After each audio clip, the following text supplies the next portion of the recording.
Boa noite, galera. Aqui mais uma vez, Sem Macete, o podcast que fala de games na malandragem, mas sem trapacear. Fala aí, todo mundo de boa, todo mundo tranquilo? Fala aí, Bellini, como você tá, meu camarada? Beleza, meus amigos, tranquilo. Mais uma conversa. Isso aí, Brown Sound, como você tá?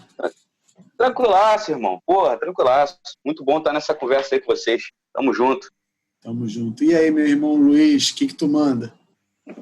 Tudo de boa, bro. Bom te ver aí.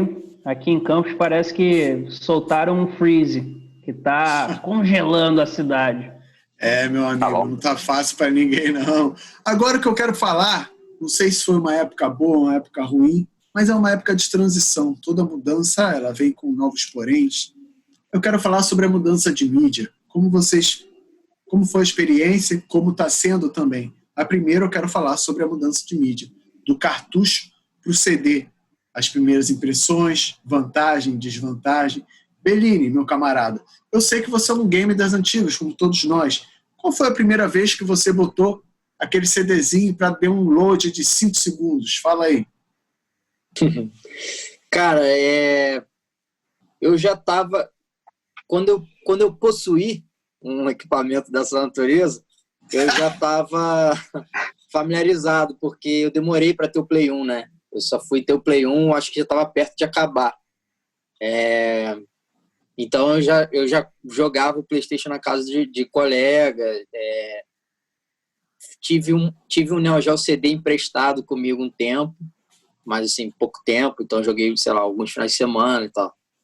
Mas, pô, pra mim, assim, o que representa mais, assim, a entrada do CD na parada, cara, é a quantidade de jogo que você tem disponível, né, cara? Isso era absurda a diferença, assim. Eu lembro que quando eu peguei emprestado, eu acho que eu peguei um PlayStation 1 emprestado também uma época, e veio junto, assim, um case, né? Tinha aqueles cases antigos, assim, de CD. 20, né? 30, 40 CDs, vai. Cara, jogo demais, assim, jogo demais. Enquanto na fita eu tinha uma fita, duas fitas, sem comparação. Foi uma revolução, né? Na época. Total. Vamos ver o que esses novos bacharéis do game, se eles foram revolucionados também pela mídia de CD. Brown, como foi sua experiência do começo dessa transição, do cartucho para o CD?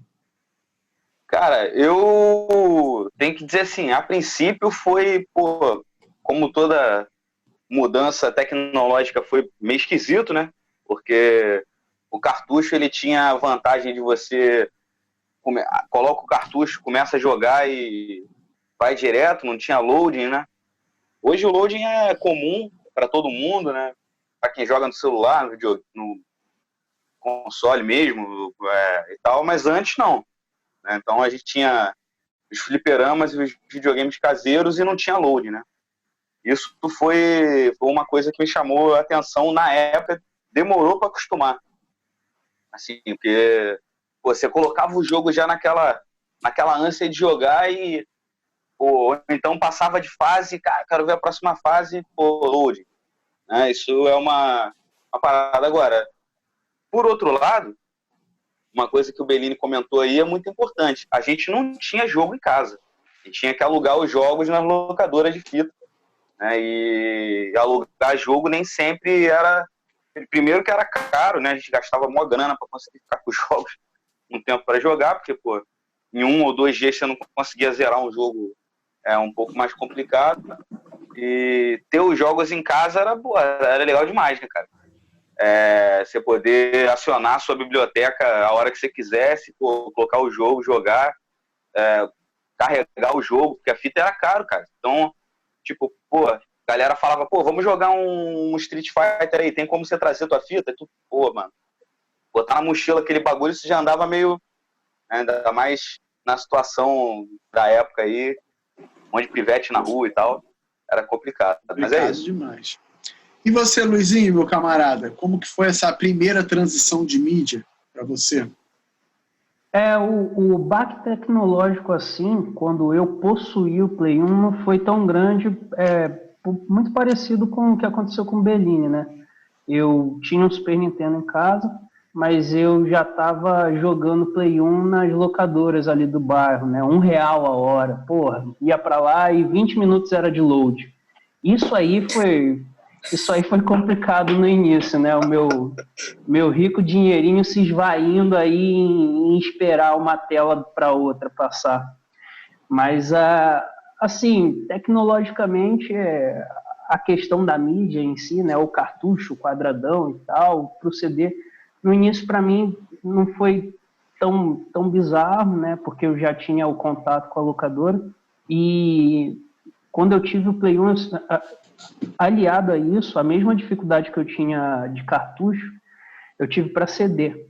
Na época que eu ganhei o meu Play 1, né? Também não foi no início, logo da transição. Todos os consoles que eu ganhei, né? Do meu pai e da minha mãe, normalmente eles eram comprados assim de locadora. Quando a locadora estava fechando, eu estava trocando o estoque dela. Então, eu não tive logo no início. E na época eu morava em Belém e depois eu me mudei para uma cidade menor ainda, no Pará, Porto Trombetas. Então, cara, comprar cartucho e CD era difícil, muito difícil. Eu lembro quando eu ganhei o meu Play 1, um dos primeiros jogos que eu comprei, deve ter sido uns 30, 40 reais, e isso lá na pirataria, né?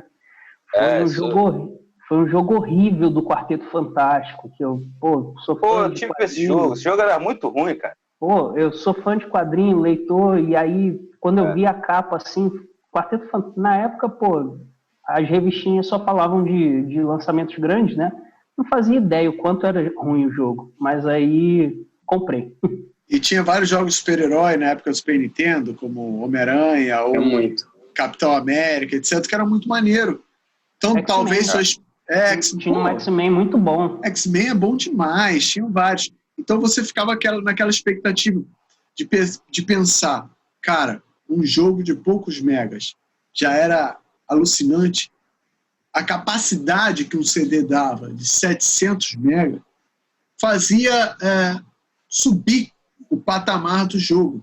E isso acontece muito, eu acho, na minha opinião, e eu vou perguntar para vocês, se vocês discordarem, tudo bem.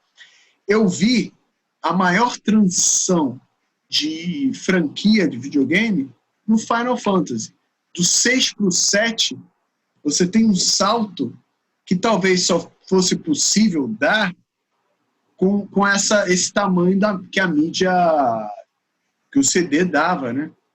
E aí eu pergunto a vocês, se essa foi a maior também discrepância, assim, talvez, de uma mídia para outra que vocês... Tudo bem, é um salto de geração também, né? Nós não estamos falando também de um vídeo... Nós estamos falando de um vídeo de 16 bits para 32, mas também de uma capacidade maior. Mas isso também foi um fator determinante para a franquia não ficar na Nintendo, e sim migrar para outra plataforma. Por exemplo, Brown, você tem um outro exemplo, ou esse também é o mesmo exemplo de franquia, e vocês, outros companheiros, também depois, por favor, nos ilumine com vossa sabedoria. Cara, tem sim. O Bellini falou que ele teve contato com o Neo Geo. Isso aí, cara, eu devo dizer que não era uma coisa muito comum, não. O Neo Geo era caro pra caralho, assim, era um jogo... Era bem difícil. Videogame bem caro, era parada pra milionário mesmo. Mesmo na época que o Super Nintendo era muito caro, a gente não tinha acesso ao Super Nintendo. Então, eu lembro que quando saiu o PlayStation, o Neo Geo começou a perder força. E na época já tinham alguns CDs que estavam lançando, já tinham alguns videogames que estavam lançando jogo CD. E se perderam. 3DO, por exemplo, é um exemplo disso. Sega CD. O Jaguar, o Sega CD, exatamente. Então, mas a questão da pirataria aí que foi colocada pelo Luizinho, isso fez muita diferença, né? Porque você chegar numa loja de videogame, no caso, eu morava aqui em Niterói na época que eu estava com o PlayStation, ainda moro, né? Mas ainda morava aí e ia na loja, tinha aquela estante de CD para escolher, cada um era R$10, né? Você escolhia 3 CDs, saía da loja com 3 CDs por mês, né? Então era bastante coisa. A fita Como pirata Final do Super Fantasy. Nintendo era 50 pau, né? Era, cara. Fita pirata era. Do 64 era também caro. era ruim, você tinha que ter um adaptador para ela funcionar e era complicado. Então a pirataria no CD ela se desenvolveu de modo que a gente foi inovadora na época. Mas as pessoas têm que entender que a mentalidade do uso de jogos alternativos era outra no Brasil. Até pouco tempo atrás, no Nintendinho, o jogo alternativo era uma prática legal. Então, essa mentalidade ela foi se desenvolvendo. Mas falando do 3DO... Não tenha dúvida que isso alavancou também a popularização do videogame no Brasil. Claro, claro. Se não fosse esse tipo... Eu estou falando não só de todos os videogames, de uso de videogame. Se não fosse, talvez... Isso tem vários vídeos na internet, no YouTube falando. Se não fosse a pirataria, talvez o Brasil não fosse o polo da indústria de videogame que é hoje. Mas eu queria puxar o 3DO que o Vitão falou. Eu lembro a primeira vez que eu vi Need for Speed. Caraca, eu achei aquela coisa alucinante. Era um irmão mais velho de uns camaradas meus. O cara, por exemplo, a gente tinha 10 anos. O cara tinha 20. E aí ele tinha voltado da gringa e trouxe um 3DO.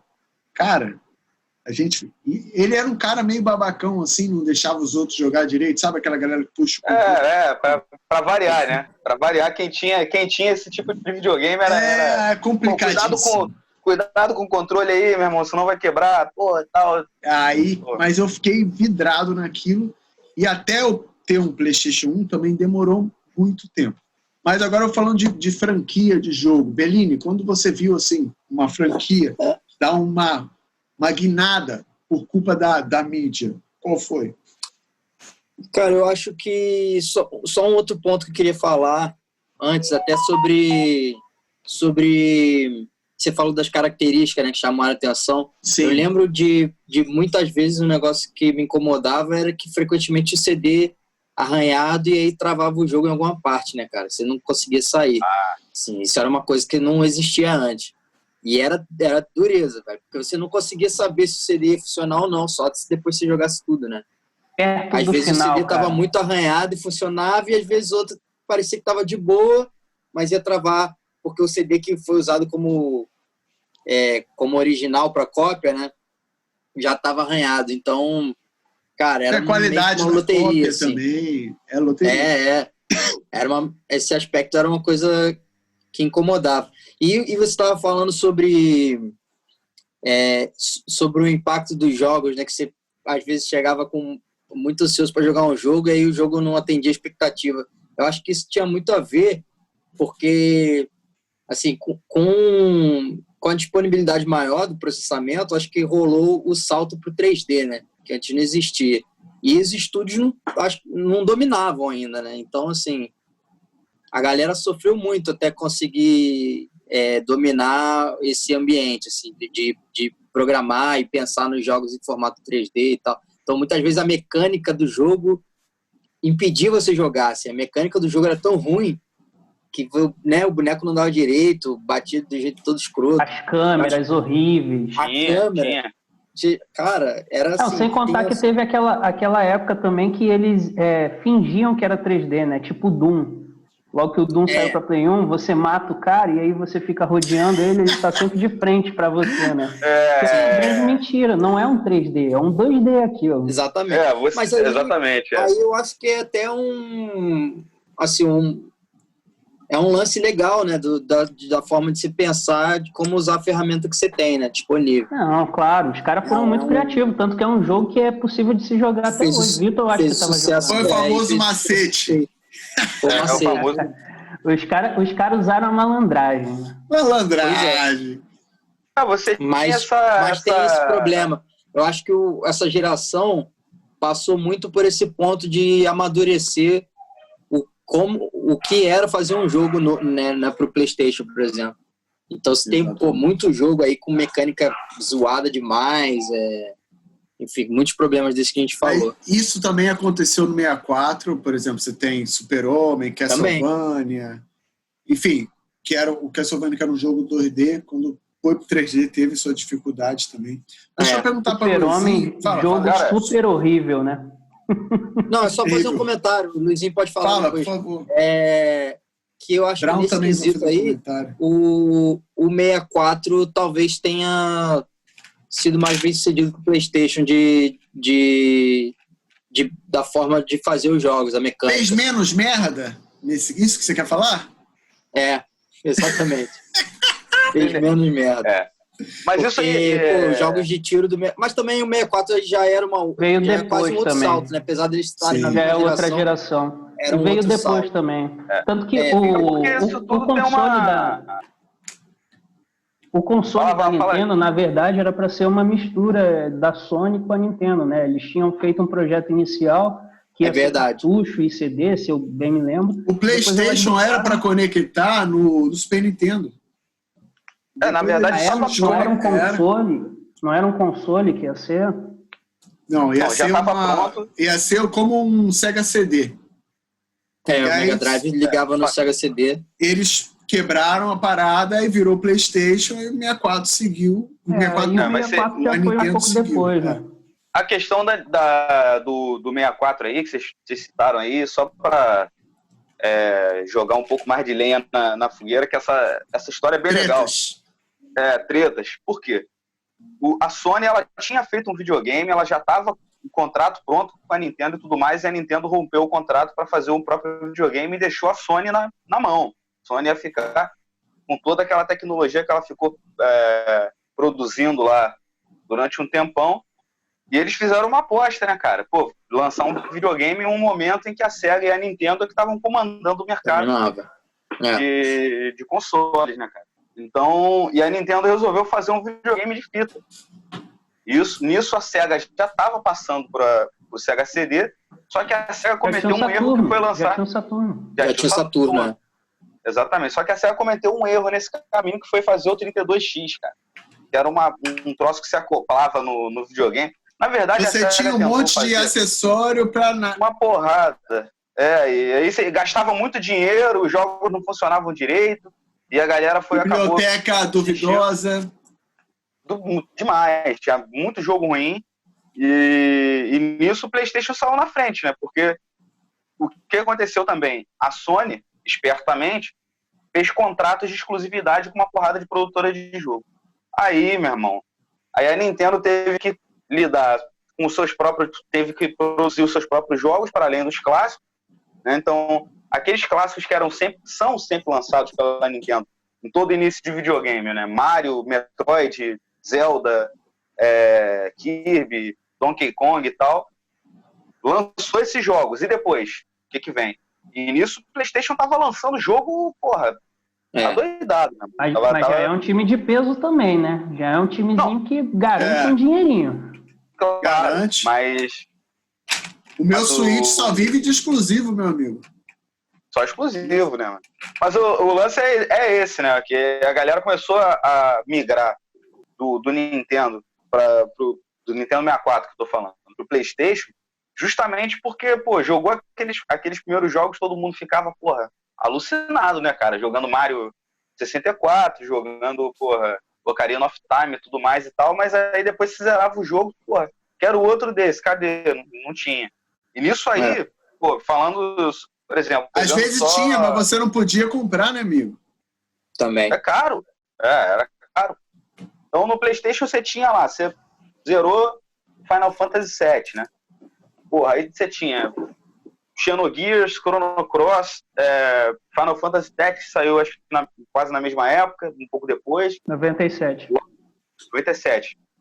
Saiu depois o Final Fantasy VIII, tinha o Vagrant Story, tinha vários jogos. Né? Então, tinha muito. Desse tipo. Jogos de esporte. Aí esportes, lançou anualmente, FIFA, NBA Live, tinha o jogo da NHL também, jogava vários jogos de esporte. A Capcom lançando um monte de jogo de luta. Então ficou difícil, né? A disputa ficou realmente... a biblioteca do... Fala aí, Belinho, desculpa. Não, é que você tinha perguntado sobre franquia, né? E, assim, não sei, tem muito jogo, mas, assim, de uma forma geral, parece que essa geração anterior, ela estava muito apoiada em jogos de plataforma, né? side-scroller, então 16-bit, né? beat'em up, o 16-bit. E quando a gente deu esse salto pro CD, assim, aí começou a vir todo jogo de esporte, aí tinha todas as naturezas. Jogo de corrida, melhorou muito, né? Sempre teve jogo de corrida também, mas foi um avanço muito grande pro jogo de corrida. E jogo de tiro também, que praticamente criou um gênero novo, né? Você tinha, O jogo de a gente corrida, até falou aqui, já de existiu o tiro Doom, também. já existiu o Duke Nukem, mas foi uma coisa sem precedente, né? E até hoje em dia os jogos de tiro são um dos que mais vendem, né, ainda. E aí começou aí, assim. Antes disso, o Doom já foi um sucesso, mas assim, ele era meio que... Ainda não era um nicho, né? Eles eram jogos especiais, não era um nicho. Hoje em dia é um nicho bem consolidado. Acho que você está preparando o caminho porque você quer comentar de GoldenEye. Também, GoldenEye, daqui a pouco eu vou falar. Eu já pensei nesse, mas eu não... Porque eu ia até citar, eu concordo com você, assim, já é outro assunto, né? Até saiu um pouco da pergunta. Não, por favor, eu acho que tudo tem a ver com a mídia, no final das contas, por favor. Eu só ia fazer uma observação sobre a questão dos jogos de tiro, que apesar de já existir, e assim, não serem tão populares, e aí, sim, tem um peso, Doom, Wolfenstein, essas coisas, mas uma das grandes questões do porquê o GoldenEye foi importante é a questão do multiplayer, né? Porque quem tinha um dinheirinho conseguia colocar 4 num cômodo e... O videogame também tinha 4 entradas, né? O videogame tinha 4 entradas, não eram 2. E já vinha, né? O Play 1 você conseguia colocar mais controles, só que você tinha que comprar um acessório extra, né? Então, cara, eu não vi ninguém que tinha aquilo. Agora, Play 4, eu vi gente que tinha controle. Eu ia na locadora e tinha lá os 4 controles. Não. Mas no caso do Nintendo 64, a gente está falando de... Acho legal contextualizar essa questão da mudança geracional, porque o Nintendo 64, o que acontecia? Cada um levava o seu controle, né? Então, a galera marcava de jogar 007, cada um levava o seu controle de casa e colocava lá. Obviamente, o controle era muito caro. Acessório de videogame sempre foi muito caro. Agora, tem um lance aí que a gente deixou passar, que é a queda do fliperama também, cara. Porque o arcade, ele acaba morrendo com a questão do CD. Porque como você pode ter o jogo em casa, antigamente, para você poder jogar um Samurai Showdown, Fatal Fury, Art of Fighting, King of Fighters, você tinha que ir no flipper. Não tinha jeito, você não ia ter aquilo em casa. O 16 bits não aguentava aquilo. Quem Raras tinha pessoas conseguia jogar. Raras pessoas tinham. Raras pessoas, entendeu? Então... Eu não conheci ninguém que teve Neo Geo. Eu conheci um camarada meu que tinha. E tinha e tinha a locadora do Largo, que o cara tinha um Neo Geo de cartucho ainda. Não, nas duas locadoras tinha. E aí a gente ia lá, maluco, The King of Fighters 94 e... Mas fala aí, Niterói tinha, não é propaganda porque o bagulho já acabou, mas tinha uma famosa locadora de videogame chamada Mega Hire, ficava no Niterói Shopping. Que tinha, se eu não me engano, 2 ou 3 Neo Geos e tal, e a galera ia pra lá jogar. Foi a primeira vez que eu vi também esse lance de pagar 1 hora pra jogar videogame, isso não existia, antigamente era só flipper, você ia lá, comprava ficha ou crédito, jogava e tal. Então, como saíram esses videogames, Neo Geo, depois saiu o 3DO eu joguei lá também, você estava falando do Need for Speed, pra mim foi o FIFA, que eu lembro que tinha uma cena esse salto, né? 70 do gol do Pelé, cara. Era um cutscene, entendeu? E aí aquilo aparecia no meio do jogo, tu ficava, cara, porra, isso é o melhor bagulho do mundo, entendeu? Mas você ia olhar o preço, era um negócio absurdamente caro, não tinha como. Voltava pra casa, você, não, vou jogar aqui meu Mario World aqui mesmo e tá tranquilo. Mas essa mudança... Então, essa mudança é importante, cara, porque ela esvaziou o arcade parou de ter importância, né? Os jogos de CD realmente se espalharam, a galera começou a jogar nos videogames e depois passou para os PCs e começou a Lan House. A galera não lembra muito bem, mas uma das funções da Lan House não era só disponibilizar a internet para a galera poder jogar os jogos que estavam saindo e jogar no multiplayer, entendeu? Multiplayer. Jogar por hora. Então é isso, mas daqui a pouco a gente vai chegar nesse outra situação aí que eu quero falar com vocês, mas eu quero ouvir muito meu camarada Luizinho falar. Por exemplo, ele falou uma coisa importante no primeiro episódio, que foi a trilha sonora presente de Tony Hawk, por exemplo. Que não era possível você ter aquela quantidade de música daquela qualidade, qualidade CD. Qual foi... esse foi um dos jogos, provavelmente sim, porque você já falou no outro episódio, mas qual jogo você viu a potência do CD, quando você viu, caraca, isso aqui não era possível, e agora é? Então, eu queria polemizar um pouquinho aí. Joga! Manda. Porque Vitor lançou a pergunta e eu tava aqui me coçando, porra, tem que arrumar os argumentos, é porque eu não concordo tanto com isso, na verdade.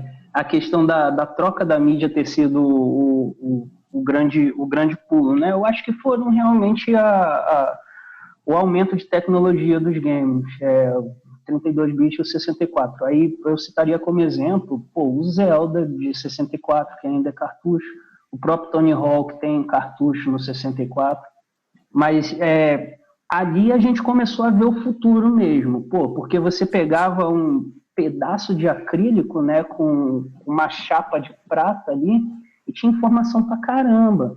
Na fita era algo mais visível, até um pouco mais mágico, porque você abria, não sei se vocês abriram o cartucho, eu abri vários. Quando eu era moleque, eu tinha essa estranha mania de abrir tudo, carrinho de controle. Controle eu abri pra caramba, todos os meus controles. Todos que paravam de funcionar eu abria também. Limpava, consegui consertar os 2 de 20. Vai que dá certo, não consertar nada. Valeu. Abria, limpava, via lá tudo igual, fechava, colocava de volta, continuava a merda.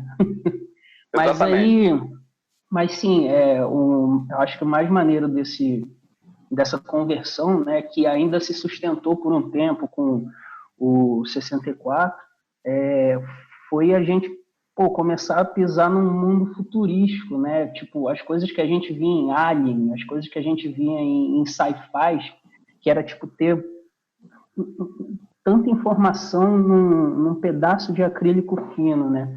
Aquilo ali, para mim, que talvez tenha chamado mais atenção. Mas sim, também vi muito progresso, cara. Talvez um dos progressos mais maneiros que até me lembrei aqui quando o Vitor falou da cena do Pelé, foi quando eu joguei Resident 1, que tinham atores no início, né? A cena inicial é um filme. Aquilo não tinha em Super Nintendo, que foi de onde eu passei, né? Do Super Nintendo pro Play 1. E aí me chamou muita atenção. Mas eu fui o cara contra aí, né? Não, agora eu vou fazer uma pergunta. Vai acontecer de novo. Vai acontecer de novo. Assim, a gente espero. Até comentou das cutscenes também, né? Acho que eu quero fazer. Calma aí. É algo extremamente importante. E aí eu vou até fazer uma lembrança que a gente conversou fora do ar sobre Chrono Trigger. Eu só zerei Chrono Trigger no Play 1, né? E, maravilhoso. Foi maravilhoso, foi uma experiência fantástica, porque tem as animações do Akira Toriyama. Tem as animações, no Super Nintendo não tinha. Cara, faz toda aquela parada que a gente falou no primeiro programa, né? Antigamente a gente se matava para ver um CG. Cara, quando começava aquela cena, você ficava assim, cara, era bem legal. Que eu tô jogando. Cara, mas ontem eu vi um CG de novo, eu parei, botei o controle do lado, fiquei, só assim. Mas eu quero fazer uma pergunta. Vou passar o controle para você então, Brown. Você falou do arcade, do não sei o quê, mas tinha a biblioteca da galera da fita, era a mesma da galera do CD? É isso que eu quero fazer, essa provocação aí. Cara, não era assim. Eu posso até deixar os fãs de Nintendo 64 tristes aí. Quero dizer que respeito muito o videogame. Eu tive com o Nintendo 64, joguei os jogos principais, zerei o Ocarina of Time, o Mario 64 e tal, mas a questão da biblioteca foi o que me fez mudar, cara, porque eu tinha o Nintendo 8-bit, no caso da Dynavision, que eu jogava os jogos ali, passei pro Super Nintendo, sempre gostei a biblioteca? Hã? Foi a biblioteca? Cara, foi a biblioteca. Qual foi a diferença de preço de um jogo pro outro? Não, era grande. Mas, cara, de qualquer forma, se fosse o mesmo preço eu teria ido. Porque eu queria jogar Resident Evil, eu queria jogar Winning Eleven, eu queria jogar Final Fantasy VII, eu queria jogar Silent Hill, tinham vários jogos, eu queria jogar Castlevania Symphony of the Night. Tinham vários jogos que não tinha no 64. Eu lembro que eu tinha um primo que comprou na mesma época que eu, e ele ganhou, né? O 64, e eu ganhei o PlayStation. E aí eu ficava sacaneando tanto ele, que 6 meses depois o pai dele foi lá e comprou um PlayStation pra ele, sabe? Tipo, eu ia na casa dele e jogava Superstar Soccer. O moleque ia na minha casa e jogava Winning Eleven e ele, voltava pra casa perturbando o pai, né, meu irmão? Eu quero esse aqui é mais real, parece mais com a vida real e tudo mais e tal. Mas agora, eu concordo com você, a biblioteca do Play 1 era mais extensa. Eu tenho um episódio, eu troquei o meu Play 1 durante uma semana com um amigo meu que tinha 64, só pra zerar o Ocarina of Time. E depois eu nunca mais senti vontade de ter o 64, cara. Porque eu fiz isso também. Eu trocava com... Perdeu vários jogos bons. Tem vários jogos bons. Mas, o 007 era excelente, o GoldenEye. Sabe um jogo de primeira pessoa? Majora's Mask. O Majora's eu não gosto tanto. Mas assim, eu não me sentia... Eu não atraído, sentia, né? Eu não sentia que eu precisava ter aquele console lá na minha casa. Ir na casa de um amigo e jogar meia hora de GoldenEye já me satisfazia, já. Sim. Eu acho que tinha uma diferença grande aí da própria filosofia da empresa, né? A Nintendo, ela era essa empresa, tipo, dos jogos de plataforma, né? Já tinha aquelas marcas, aqueles emblemas ali. Tanto que ela conseguiu trazer isso para o 3D de um jeito que quase nenhum outro estúdio levou, né? Tipo assim, os jogos da Nintendo de plataforma 3D eram muito melhores do que os concorrentes. Não tinha só o Mario, não tinha só o Mario e o Zelda, porque Zelda nem era plataforma, mas não tinha só o Mario, tinha o Banjo-Kazooie, teve o Donkey Kong. Maravilhoso. Sim. Depois eu descobri na internet praticamente enterrou o Mega Drive, né, cara? O Donkey Kong Country praticamente enterrou o Mega Drive, porque na época em que a galera já estava começando a passar já estava começando a pensar, pelo menos, em tipo, preciso ter um Sega CD, preciso ter um aparato, os caras lançaram um Donkey Kong com um gráfico absurdo, o jogo era sinistro, era muito demais, lindo, e era muito bom, Nintendo, né, mano? Seguido do Donkey Kong veio aquele outro que era o jogo que era da linha Mario Bros, era com eles bebês, cara. Que era Yoshi Island. Yoshi Island, pô. Mas isso é Super Nintendo, né? Isso, mas... O Belinho tá falando das 64. transições que foram boas, né, no 64 da plataforma. Tinha um Bomberman também, 64, que também foi um jogo bem maneiro de jogar. Também, Mario Kart era demais, o Diddy Kong Racing também Diddy Kong Racing. Cara, um jogo que a galera se amar, o Mario Party também, o pessoal adora. Mario Party, demais. Mario Party, a Nintendo sabe fazer couch game, né? A Nintendo sabe fazer aquele jogo pra família, sentar no sofá e todo mundo agora, tem uma questão aí, cara, que, vou ter que discordar do meu amigo Bellini, que é o seguinte, a Nintendo, na época do 16 bits, até o 16 bits, ela tinha contratos, cara. Então ela tinha contrato com a Square, tinha contrato com a Enix, tinha contrato com a Capcom, com a Konami. Esses jogos não saíram no Mega Drive. Então, Street Fighter, por exemplo... Street Fighter demorou, mas saiu. O Turbo demorou demais, Tanto que o Mortal Kombat saiu, e aí qual foi a malandragem? A SEGA botou sangue no jogo, enquanto não tinha sangue no Super Nintendo. E aí começou a ganhar nesse ponto. Mas... Não, você tem razão. Talvez eles deram mole aí até na forma de trazer esses estúdios para perto deles, né? Mas eu acho que tem essa diferença filosófica, assim, e o PlayStation era uma marca nova, né? Então talvez assim, ele esteve mais aberto para diferentes formatos e diferentes conteúdos de jogo também, né? Concordo. Talvez não tenha teve, sido né? Eles aí que teve essa separação, né? Eles até tentaram, né, com o Crash Bandicoot e tal, mas não conseguiram. Não tinha uma marca, né? Não tinha uma marca, né? Era como se fosse mesmo De fato, o PlayStation 1 ele funcionava como uma grande esponja de companhias, né? Era uma plataforma e toda desenvolvedora estava testando A tecnologia nova lá. É isso que eu ia falar. Por que estavam testando? Porque a Sony dava mais liberdade também para os estúdios testarem. Algo que a Nintendo sempre foi muito controladora, né? Tanto que, os grandes jogos dela não são jogos third party, são jogos dela. Que ela, acompanha tudo desde o início, faz toda a criação. Então ela tem todo o controle ali. A Sony não, liberou. Fala, é tipo uma briga hoje, Apple e Android, que o Android fala, tá aqui o... Exatamente. Façam o que vocês quiserem. A Apple, não, você tem que ir por aqui, por aqui, por aqui, por aqui. Então, essa história, você ganhou um Metal Gear da vida que não tem no 64, que, pra mim, é um dos melhores jogos que eu já joguei na minha vida. Se for listar aí, Metal Gear Solid tá no topo. Tremendo jogo, hein, cara? Tremendo jogo. Um dos jogo. melhores jogos que eu já joguei na minha vida. Pessoal do 64, vocês deram mole de não ter um Play 1. Deram mole, também acho. Luizinho, concordo contigo. Eu tive o 64 primeiro, e eu também, deu mole. 64 para ir pro deu mole. Justamente, deu mole, mas voltou atrás. Mas voltou momento trollagem. Eu não conhecia as bibliotecas do PlayStation para fazer. Assim, a minha mudança foi só mesmo pensando no bolso. Assim, falei, cara, eu consigo comprar os jogos daqui e do outro não consigo comprar, então troquei. Aí que eu fui descobrir todas as outras coisas.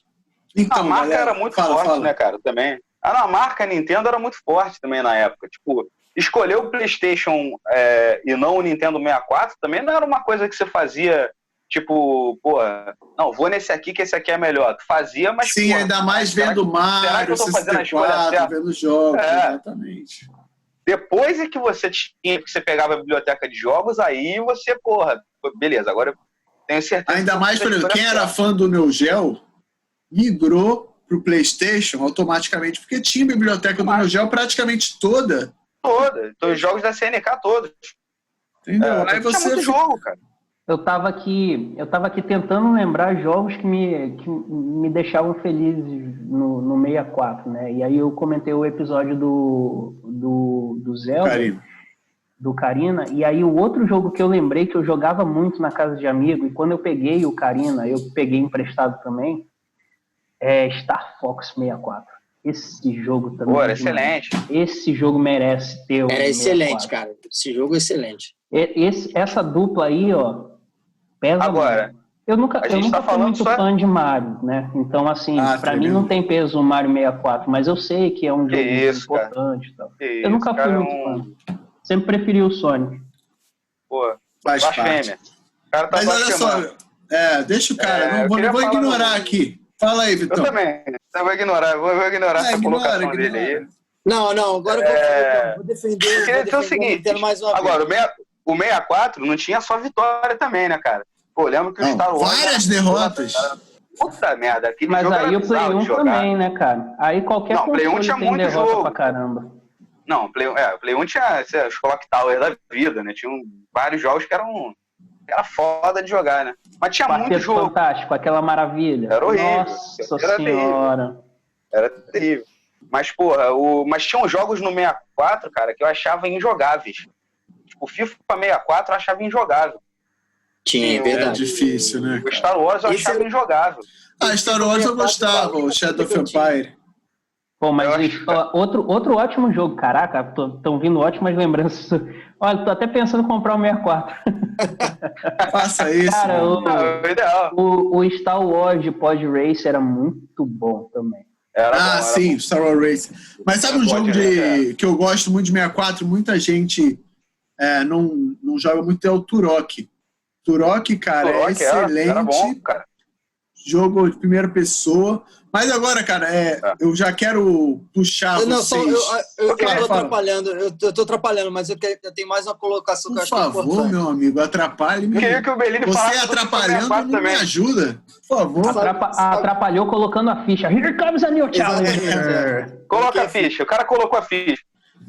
Cara, manda ver. Uma contribuição da Nintendo que é inestimável, sem dúvida, que foi o Ocarina, mas eu vou falar uma característica em específico.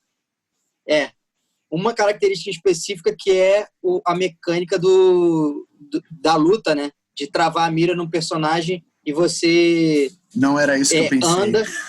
Anda seu controle Você Fica Shot, sempre né? de frente. Você fica sempre de frente pro. Isso, se você pensar, isso não existia. Isso foi criado. Isso é o Ocarina of Time, né?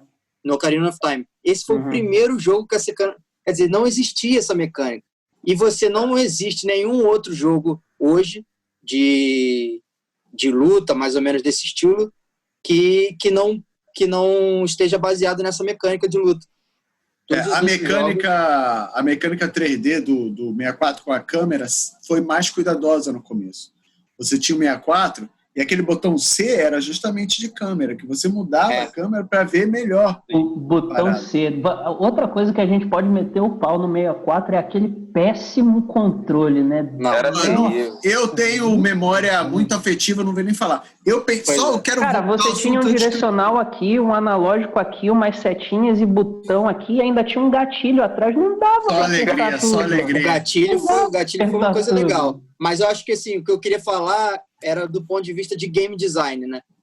Não do coisa, mas de game design, que foi essa mecânica de travar uma mira e permitir que você se movimentasse ao redor dessa mira. Legal. Isso não existia e não existe outro jogo de tipo de combate assim que não se valha dessa característica. Todos os jogos. Eu pensei que você fosse falar do Smash Bros, que também foi uma coisa linda no 64, que foi uma... Cara, eu gostei muito dessa reunião de personagens, enfim, a dinâmica, uma porrada de coisas, mas isso que você falou é mais importante ainda, né? Galera, sim, vocês têm... Foi uma coisa que moldou pra frente. Foi bom. Exatamente. Não, eu tô aqui igual um bobo, querendo pular o assunto, mas é porque tá muito interessante, senão o programa fica muito extenso. E eu quero falar de uma outra mudança que eu acho muito interessante, que é da mídia física para a mídia digital. Como que é a relação de vocês? Aí a Nintendo também optou por ter uma mídia física diferente. Eu quero falar um pouco disso, porque temos o nosso amigo ali, por exemplo, Brown, que joga hoje em dia mais emulador. Seria o emulador o primórdio da mídia digital? Não sei, daqui a pouco ele fala. Mas eu quero saber você. Vou jogar aí. Vocês compram ainda a mídia física? Quem quer falar? Cara, eu posso começar porque eu não... Hoje eu tô só jogando as mídias não físicas, né? Mas eu sinto falta, cara. Eu sinto falta, assim. Não acho que tem só coisa boa da mídia digital, não. Tem muita facilidade e tal, mas eu sinto falta de ter o jogo. Outro dia, por exemplo, eu tava mexendo nos jogos e tal, achei o Crisis Core, cara, do PSP. Eu nem tenho mais o PSP, tá ligado? Mas eu guardei o jogo, guardei a mídia, né? Pô, tinha capa, vinha um manual de instruções e tal e tudo mais. Eu não acho que seja melhor ou pior. Mudou o tipo de... Assim como a mudança do disco pro CD e agora do CD para o Spotify, entendeu? Ninguém mais... Antigamente separava para ouvir um som. A gente fala de música também aqui, né? Falou de Tony Hawk e tudo mais. Aliás, depois tem uma outra coisa rápida para falar, porque o primeiro Tony Hawk que eu joguei foi o 1. E a primeira música era Superman do Goldfinger, cara. Bom demais. Puta merda. Aquela, porra, era demais, cara. Demais. Eu lembro que já começava o jogo com aquele som, cara. Não tinha como tu não jogar o jogo, entendeu? O jogo era maneiro pra caralho. Assim, pô, já era um skatista, meu irmão, pulando, zoando tudo e tudo mais e tal, com aquele som, pô, no fundo, com a qualidade de CD. Pô, era muito maneiro, né? Então, mas sinto falta, cara. Eu acho que perde um pouco da graça na questão da arte, não só relacionada ao jogo em si. Agora, que facilita a vida, sim, né? Você tá em casa, tá de bobeira ali, você olhou, pô, quero jogar tal jogo. Pô, entra no Store ali, na Play Store ou em qualquer outra parada, escolhe o jogo, vê o trailer, né? Tal, joga. Baixa um demo se quiser, de repente tem uns jogos que tem demo. Tem demo, exatamente. Você vai lá e te facilita a vida nesse sentido. Mudanças, cara. É como o fim do arcade também. Agora você acha um Cadillac dinossauro ou outro em algum boteco da vida e tudo mais, mas, pô, Antes você lia a revista, pô, vai sair o Mortal Kombat 2. Tu ficava, caralho, meu irmão, não vejo a hora do bagulho sair. Eu fazia fila, cara, pra jogar a parada, entendeu? Tipo, era uma sensação diferente, né? E agora todo mundo não, né? Mas a galera que se aparelha legal ali da questão dos videogames e tal, você consegue ter um acesso mais rápido, eu acho, mais fácil. É verdade. E aí? Não pega mais jogo emprestado. Não pega, já era. Aí você não troca mais ideia, tipo assim, pô... Tem isso também, né, cara? Você compra o jogo, não pode vender, não pode trocar, não pode fazer nada. É uma outra dinâmica. Fala aí. Pode ter suas contas espalhadas pelo mundo aí, né? Tem. Isso aí O Luiz travou? Daqui a pouco ele volta. Voltou. Fala, Luizinho. Fala aí. Pode ter as contas pelo mundo. Eu não faço, mas tem gente que faz. Não, volta aí que você travou o que você falou, cara. Talvez então, pelo bem do mundo aí. Mas tu pode... Sacanagem, tô brincando. Fala aí, cara. Pode ter as contas espalhadas pelo mundo aí, né? Eu não faço, mas tem. Cara, eu vejo muito anúncio no Mercado Livre aí. Cara, conta compartilhada, eu não sei o quê. Eu nunca achei isso. Eu nunca me meti, não. Até porque eu acho que tem limitação para jogar online. Exato, aí você tem que jogar offline. Cara, hoje você tem tantos meios e acesso para ter o jogo legal. Por exemplo, eu vou sempre falar aqui do Game Pass, que é o que eu estou mais utilizando.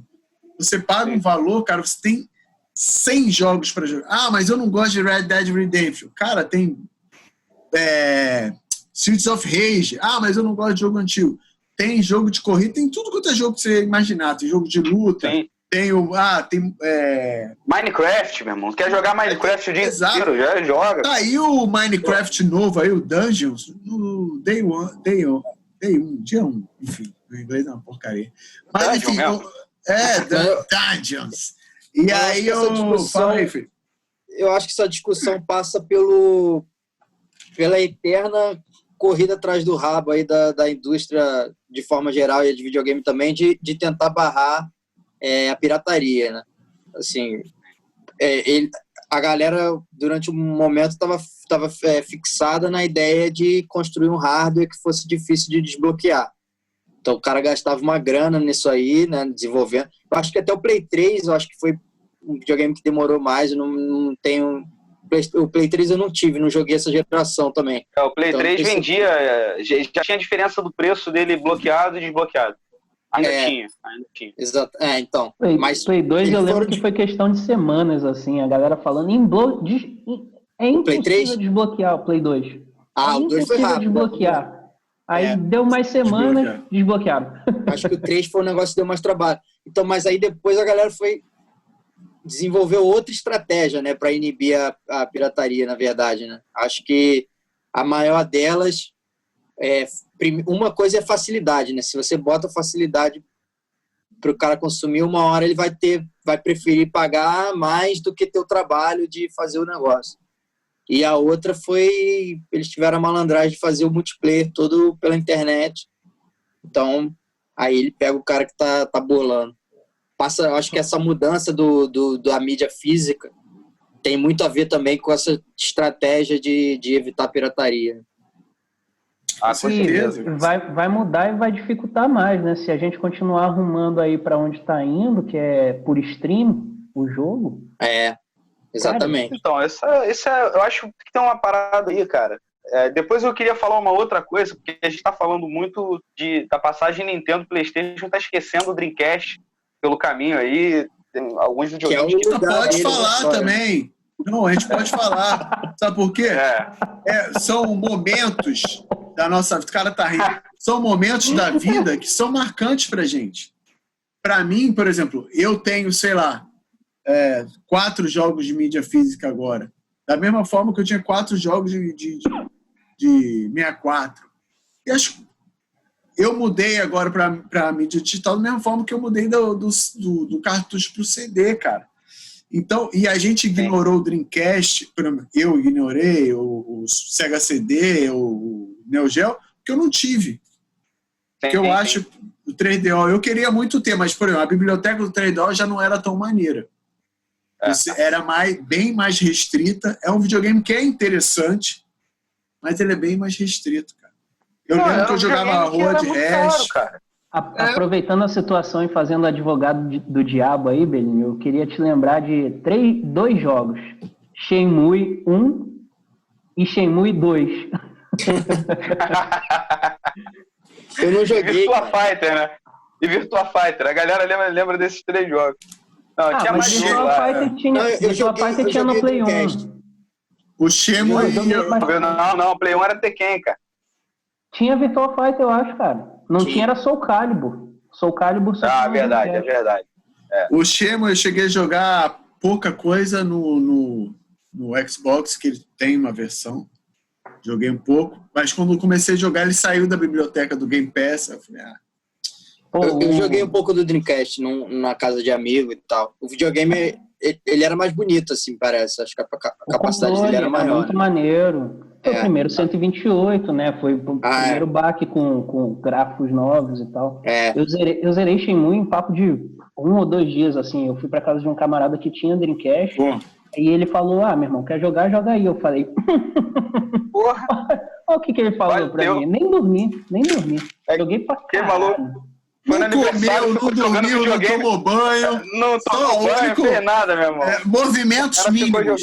A família do... Todo mundo foi dormir, a família do maluco passava pra, sei lá, e tomar uma água na geladeira. Eu olhava assim, cara, que moleque é aquele ali jogando maluco, meu irmão.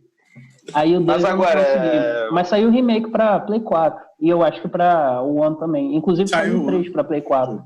O 3 eu não sei se saiu pra Xbox, não. Mas o 1 e o 2 saiu. Agora, só voltar... Queria dar minha contribuição fala. Na questão da mídia digital e na mídia física também. A partir do momento que eu comecei a ganhar meu dinheirinho, né, e comprar as minhas coisas, eu sempre fui um cara que compra CD de música, que compra o quadrinho, que compra o jogo. Eu sempre achei muito maneiro isso. Uma parada que eu achei que perdeu demais pela criação da mídia digital também é a questão do encarte, né? Não tem mais encarte. Você compra o jogo, não tem nada dentro, só tem um CD.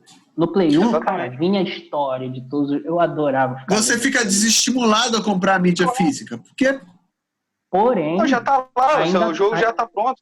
Ainda tem algumas desenvolvedoras que te dão bastante conteúdo na mídia física. Por exemplo, uma que eu tive uma grande surpresa foi a Project CD Red, né? Do Witcher 3. Cara, veio o CD da trilha sonora do jogo. Veio o mapa. O GTA também costuma mandar um mapa. Isso é muito maneiro, esses a mais, assim, para quem compra a mídia física. E eu gosto de ter os CDzinhos ali e tudo mais, mas eu confesso, eu tenho comprado mais jogos online porque tem aparecido algumas promoções assim que chamam a atenção, né? E não só você, né? Andei também me mudando. A facilidade, né, velho? Andei também me mudando, ficar carregando livro que você coleciona, CD que você coleciona, jogo que você coleciona, é complicado em mudança, cara. Não, demais. Isso aí é uma parada que você vê assim, a mudança, né? Exatamente. Hoje, vou até jogar essa para você. Os caras mandam, você vai comprar o FIFA. Aí, para você poder comprar a mídia física, meu irmão, vem uma camisa da EA Sports, tá ligado? Vem um bagulho, tem que comprar, vem um kit, tá ligado? Pra você poder comprar a mídia física, que senão você não vai comprar, cara. É só mais um FIFA. Vai ter o 20, o 21, o 22, o 23, tá ligado? Então, agora, tem uma parada da mídia digital que eu acho complicado também. Agora, saindo dessa questão mais romantizada que a gente tá falando da mudança, da questão mais prática, que é essa porra de nego cobrar por tudo, né, meu irmão? Nego cobra tudo. Você compra o jogo, digamos, vou botar aqui, comprei o Injustice 2. Levei pra casa, abri o jogo. Comecei a jogar. Cadê tal personagem? Tem que entrar na PSN e comprar, meu irmão. Porra. Sabe, comprei o UFC 2, 3, tem vários lutadores, mas, tem que comprar. Tipo assim, caralho, já comprei o jogo.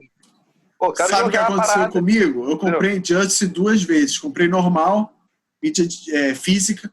Aí saiu uma promoção depois, sei lá, 2 anos que eu já jogava o jogo. O Legendary Edition, que vem tudo. Aí eu comprei. Babaca, Porra, né? Eu gosto do jogo, cara. Não, mas você fica preso É isso que naquilo. eles querem, cara. Eles me usaram. Me abusaram minha paixão. Essa O questão nego joga ali e fala, assim, meu irmão, vai botar o Flash clássico na parada. Tu quer jogar com o Flash clássico, meu irmão. Porra, fudeu, tu vai pagar de novo o dinheiro do jogo ali. Então você fica... Essa questão dos extras aí, eu não acho tão bizarro quando realmente é, por exemplo, num Injustice 2 da vida, é um skin do Flash, e aí também não é tão caro. E aí, pô, o cara quer ter aquilo, não foi desenvolvido na época que criaram o jogo, porque, por exemplo, agora Mortal Kombat 2, eu não jogo, mas, caralho, passa muitos trailers no meu YouTube de Mortal. Sempre aparece um Exterminador do Futuro, um Robocop, e eu fico assim, cara, Sim. se eu jogasse, eu ia me amarrar em comprar esse skin. Mas tem uma questão do Mortal Kombat 11 que saiu um novo modo história também. Então, tipo, teve a história, que agora tem também, né? E agora saiu, tipo, a história parte 2. Além dos novos personagens, saiu a história parte 2. Eu Mas não comprei. O que eu ia finalizar é que, pô, nesse sentido, beleza, é aceitável. O foda é quando, por exemplo, EA Battlefront 2, logo que estava saindo, que, pô, o jogo vinha quase todo bloqueado, você tinha que desistir de jogar. Pô, cara. Eu ganhei agora, que foi... e aí era assim, só conseguia mandar bem quem gastasse dinheiro com o jogo. Eu consegui o jogo agora, porque saiu de graça na PSN. Eles lá, mudaram, né? A EA mudou a política do jogo, né? A galera diferente. falou, cara, ninguém vai comprar, cara. Pô, aí deu um monte de merda e liberaram. Falaram assim, ó, não vamos contra a galera, né? Esse é o grande debate que está rolando agora, né? É o grande debate que está rolando agora de desenvolvimento de jogo, é pay to win. Que é um negócio que não, cara, não é saudável assim para a indústria, nem para as pessoas que consomem. Não é legal. Mas para console tem pouco, né? Mas quando você vai para celular, mano, aí é doideira. Mas aí, Belinho, não vão me convencer. Minha vida é uma eterna derrota. Com certeza eu não vou pagar para ganhar. Tô acostumado a perder. Não, para eu ganhar, eu tenho que pagar muito dinheiro, velho. Porque não tem como. Não. Se eles verem como é que eu tô jogando. Eu nunca fui jogador de pay to win. É um dos motivos que eu não jogo Magic. É ter que gastar muita grana em... Eu joguei e parei de jogar por conta disso, cara. Joguei na época, eu lembro que, pô, era mais equalizado, de repente começou essa porra da galera rica começar a comprar carta, você já não comprava mais, já não tinha mais a graça de comprar o deck ou o booster, você já ia lá e comprava, e aí veio a internet, a galera já comprava na internet, pô, pra mim acabou com o jogo, sacou? Agora, voltando pro videogame, pô, quem não caiu no conto do Street Fighter 4? Pô, tu comprava o bagulho e não vinha os personagens, cara. O 5 também não, cara. Eu não joguei. O 5 o pessoal fala... O 5 foi o problema. O 5 foi o maior problema. O 4 já foi foda. O 4 eu acho que ele vinha com material extra que você comprava depois já no jogo. O próprio... E aí, porra, já tava lá. Ele só ia ser desbloqueado, né? Com você pagando. O 5 foi... Muito melhor desbloquear o personagem no macete, né? Pô, lembra de... Tekken 3, se tu ficasse com o videogame ligado 20 horas, aí desbloqueava geral, nem precisava jogar, era só ficar muito tempo ligado. Era só mongolizar a tua vida. Você ficar cara, você perde a vontade de jogar o jogo, sei lá, 40 horas para ganhar o personagem, porque só você paga R$5. Eu acho legal o seguinte, tem as duas opções. Se você não quiser jogar 53 mil horas e pagar lá, sei lá, R$10 pro teu personagem, beleza. Mas eu acho legal. Não gosto muito, não. Não, eu prefiro jogar, se eu quiser. Mas se desenvolvedores, vou falar uma coisa pra vocês. Se vocês fizerem um jogo bom, eu jogo 1000 horas tranquilo, cara. Claro, pois é. Eu desbloqueio todos os personagens. Eu platino o jogo, cara. Porra, é só fazer o jogo bom. Quem gosta do jogo vai jogar a porra do negócio, vai desbloquear tudo. Pô, esse cara quer ganhar dinheiro, porra, metendo R$5,99, R$1,99, meu irmão, pra desbloquear um cenário, porra. Pô, isso é muita putaria, cara. Entendeu? Brincadeira. Meus amigos, meus bacharéis, eu acho que a gente pode chegar às nossas considerações finais aqui já. chegamos a boa discussão que pode gerar outros programas também.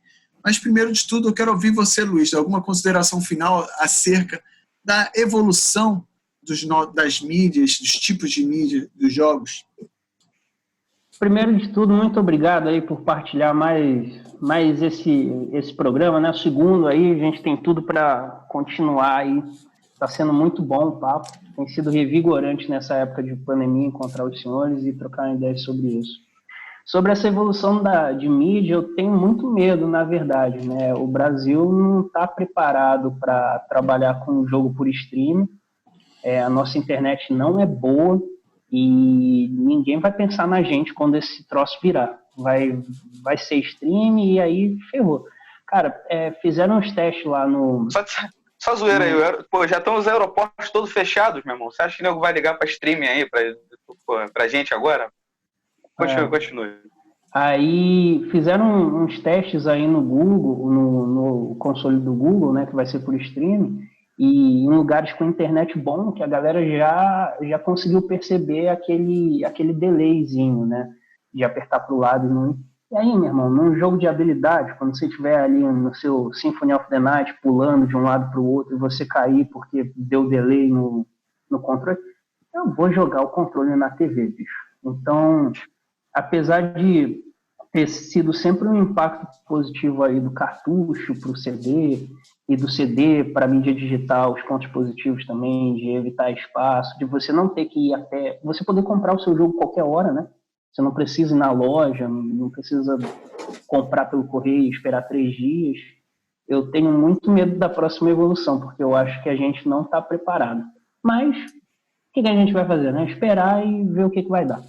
É isso aí. Muito obrigado, rapaziada. Eu que agradeço, meu irmão. E você, Vitor Brown, suas considerações finais?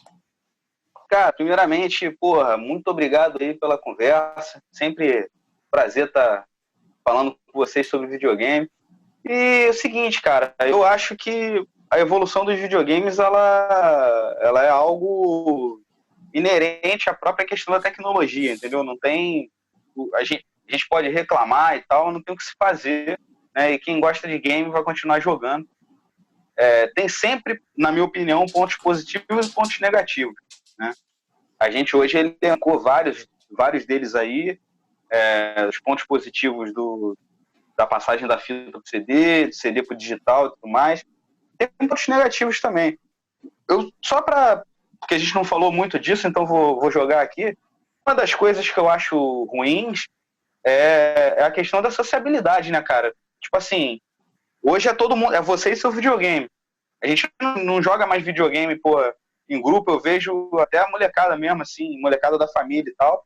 É cada um com seu celular na cara, cada um com seu videogame, ninguém... Então, acho que isso não é uma parada muito saudável, sacou? Eu não vejo como algo saudável, assim. Esse foi um dos fatores... Esse foi um dos fatores, Vitão. O Luiz falou que não se importa, mas esse foi um dos fatores que eu voltei a jogar muito jogo de mesa. Belém, rapaz, safado. Não, mas agora falando sério, foi um dos motivos que eu voltei, né, a jogar muito jogo de mesa. Mas isso é um papo para outra hora. Eu quero saber agora as considerações nesses minutos finais do nosso grande amigo Felipe Bellini. Na verdade, eu acho que isso aí tudo é culpa do capitalismo, entendeu? Esse negócio aí, as indústrias querem tirar nosso dinheiro. Não, mas assim, e o nosso público ANCAP agora, indo todo embora. Cara, cada dia a gente perde. Clica aí na grupo, propaganda, né, compra uma camisa do canal, né? A criançada toda ANCAP indo embora agora. Ninguém mais vai ouvir a gente. Não, mas eu acho que é o seguinte. Mas na real, mentindo ele não tá. Mas fala, essa é a verdade. Essa característica é uma coisa importante, assim, eu acho que está influenciando muito o mercado de videogame mesmo, porque começou com uma coisa muito de nicho, né? E eu acho que até os desenvolvedores e os presidentes das empresas de game e tal, era uma galera muito relacionada pessoalmente com o produto final, né? Uma galera que era nerd e que gostava daquilo ali. E o negócio está caminhando para cada vez mais business, né? A parada a indústria de videogame é maior do que a indústria de cinema já. Movimenta mais dinheiro. Então, cara, com isso traz todos outros interesses envolvidos também. E aí a gente vai caminhar para cada vez mais. Porque a gente está falando pay to win, a galera vai aparecendo com invenções aí para arrumar um jeito de ganhar mais dinheiro. E aí, às vezes, a qualidade fica em segundo plano. Você não tem, talvez, uma história tão cativante, igual se tinha um jogo antigo que, né, te prendia por outros motivos, né? O cara acha que é só, vou botar alguns milhões ali no desenvolvimento do jogo, né? Vou trazer um ator para fazer uma voz, vou botar os melhores gráficos e, às vezes, outras questões que também envolvem fica em segundo plano. Eu acho que esse é um ponto para o futuro do videogame. Mas, por outro lado, eu também acho que sempre terão os bons desenvolvedores, né? E aí a galera que curte vai saber e tal, e vai dar valor também. Hoje em dia a gente até vê desenvolvedor retrô, né? Trazendo coisas antigas. É verdade, cara. Mas muita coisa indie o também. lance do stream, muito indie, que é uma galera que tem essa relação com o jogo, né? E o lance do stream eu acho que ainda falta muito, Luizinho. Não precisa se preocupar agora não, cara. Eu acho que cara, nos próximos anos aí eu não vejo não. Tanto que a gente ainda tem uma geração, né? Essa geração tá vindo, tem rumor falando de que vai ter, que talvez a Microsoft lance uma versão que já seja baseada em streaming e tal. Tem uns assuntos, mas por enquanto o forte da geração ainda vai ser o console local, então pelo menos aí mais 5, 6 anos, tranquilo, né? A Google, que é maluca, gosta de fazer esses lances dela. E chega no Brasil em novembro, inclusive, eu acho, o Google Stadia, se eu não me engano. Eu só vou conseguir dormir hoje por causa das suas palavras, hein, cara? Você me tranquilizou aqui. Eu tava preocupado. Claro. É isso aí. E então tá. Fala aí pra gente, eu sou entusiasta de tecnologias inúteis, então provavelmente eu vou querer jogar o Google Stadia. É bom, igual o Zibo. Galera, muito obrigado por vocês. Esse foi mais um Sem Macete, podcast que fala de games na malandragem, porém sem trapacear. Um grande abraço. Foi um eterno e inenarrável prazer. Beijos. Valeu. Até mais, galera. Eu.